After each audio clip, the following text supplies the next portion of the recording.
ओम शांति। अब समय प्रमाण, परिस्थिति प्रमाण यह प्रतीत होने लगा है कि अंत का भी अंतिम समय है। कलयुग का अंत समीप दिखाई देने लगा है। अब आने वाली नई दुनिया के लिए स्वयं भगवान पिता निराकार परमात्मा शिव जो ईश्वरीय संस्कार हम आत्माओं में भर रहे हैं, बाबा कहते अब ये संस्कार सदा के लिए स्मृति में पक्के कर लो। अभी से लेकर सदैव स्मृति के संस्कार भरो तो अंत में यही मददगार बनेंगे विजयी बनने में। एक ही पढ़ाई, एक ही पढ़ाने वाला, फिर भी वो विजयी बन गए। कोई बन रहे हैं, यह फर्क क्यों है? अगर अब तक भी त्रुटियां रहेंगी तो त्रुटियां वाले त्रेता युग के बन जाएंगे और जो पुरुषार्थी हैं वह सतयुग के बनेंगे। पहले से ही पूरा अभ्यास होगा तो वह अभ्यास मदद देगा। अगर ऐसा ही अभ्यास रहा, कभी विस्मृति कभी स्मृति, तो अंत समय भी विस्मृति हो सकती है। जो बहुत समय के संस्कार होते हैं वही अंत की स्थिति रहती है। लौकिक रीति से जब कोई शरीर छोड़ते हैं, अगर कोई संस्कार दृढ़ होता है, खान पान व पहनने आदि का, तो पिछाड़ी समय भी वह संस्कार सामने आता है। इसलिए अभी से लेकर सदैव स्मृति के संस्कार भरो तो अंत में यही संस्कार मदद बनेंगे विजयी बनने में। स्टूडेंट बहुत समय से पढ़ाई ठीक नहीं पढ़ते हैं तो पेपर ठीक नहीं दे सकते। बहुत समय का अभ्यास चाहिए। इसलिए अब ये विस्मृति के अथवा हार खाने के संस्कार मिट जाने चाहिए। अभी वह समय गया। तो बाबा का यही विशेष इशारा है कि अब जाना है नई दुनिया सतयुग में। तो सतयुग के लिए जो अभी संगम युग पर बाबा संस्कार भरने का जो श्रेष्ठ कर्तव्य कर रहे हैं, उसके अनुसार हम आत्माओं को अपने संस्कारों को संपूर्ण परिवर्तन कर नई दुनिया के ईश्वरीय अर्थात देवीय संस्कार धारण करने हैं, जिनका अभ्यास बाबा कहते लंबे समय का हो। अर्थात अब वे संस्कार नेचुरल नेचर बन जाएं। बाप दादा के संस्कारों को कॉपी करना बाबा कहते सहज है या मुश्किल है? हरेक का जो अपना मूल संस्कार है वही आदि संस्कार है। उनको भी जब परिवर्तन में लाएंगे तब ही संपूर्ण बनेंगे। अब छोटी छोटी भूलें तो परिवर्तन करना सहज ही है, लेकिन अब लास्ट पुरुषार्थ अपने मूल संस्कारों को परिवर्तन करना है।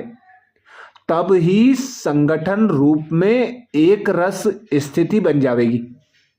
अब समझा? यह तो सहज है ना।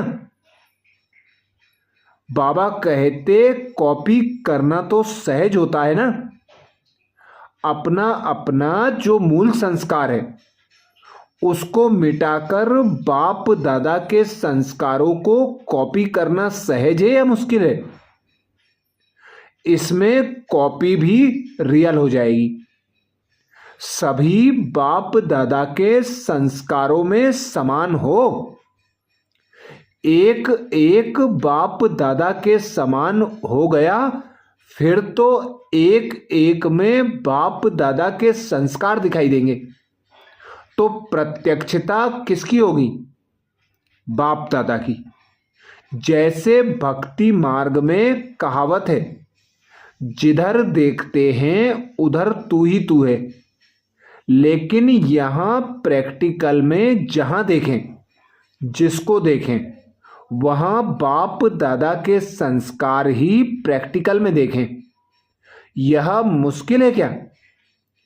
मुश्किल इसलिए लगता है जब फॉलो करने के बजाय अपनी बुद्धि चलाते हो, इसमें अपने ही संस्कार के जाल में फंस जाते हो। फिर कहते हो कैसे निकले? बाबा कहते अभी नहीं तो कभी नहीं। बहुत समय के संस्कार वालों को ही बहुत समय का राज्य भाग प्राप्त होगा। यह स्लोगन सदा याद रखना कि अभी नहीं तो कभी नहीं। ऐसे नहीं, अंत समय जब होगा तब कर लेंगे, न जब न तब, लेकिन अब तो ऐसे ताज व तख्त के अधिकारी बनना है। अर्थात कलयुग के अंत और सतयुग के आदि समय पर जो संगम का समय है उसे ही बाबा कहते संगम युग कहते हैं। इसी संगम युग पर स्वयं भगवान पिता निराकार परमात्मा इस भारत भूमि पर अवतरित होकर आत्माओं को अपनी संतान एडॉप्ट कर नई दुनिया के लिए तैयार करते हैं। बाप टीचर सद्गुरु बनकर उनकी पालना करते हैं। उन्हें राजयोग की विद्या द्वारा संपूर्ण संपन्न बनाते हैं। इसीलिए बाबा कहते अब आप बच्चों को 16 कला संपूर्ण, सर्वगुण संपन्न, संपूर्ण निर्विकारी, मर्यादा पुरुषोत्तम, डबल अहिंसक अभी संगम पर ही बनना है। संगम पर ही अभी प्रैक्टिकल में उन देवीय संस्कारों का अपने संकल्प, बोल, कर्म, संबंध, संपर्क द्वारा प्रदर्शन करना है। अर्थात उन देवीय संस्कारों को धारण कर अपने स्वरूप द्वारा प्रत्यक्ष करने का समय बाबा कहते संगम युग ही है। और जितने लंबे समय का यह अभ्यास होगा, जितने संस्कार नेचुरल नेचर होंगे, उतना ही भविष्य में राज्य भाग्य प्राप्त होगा। तो बाबा कहते अब समय प्रमाण अपने अनादि और आदि संस्कारों को इमर्ज करो। सदा स्मृति रहे कि मैं आत्मा अपने अनादि स्वरूप में संपूर्ण संपन्न बाप समान हूँ। मैं आत्मा अपने आदि स्वरूप में 16 कला संपूर्ण, सर्वगुण संपन्न, संपूर्ण निर्विकारी, मर्यादा पुरुषोत्तम, डबल अहिंसक हूं। तो उन सभी संस्कारों को धारण करने का समय अभी संगम का समय ही है। इसीलिए बाबा कहते अब नहीं तो कब नहीं। अच्छा, ओम शांति।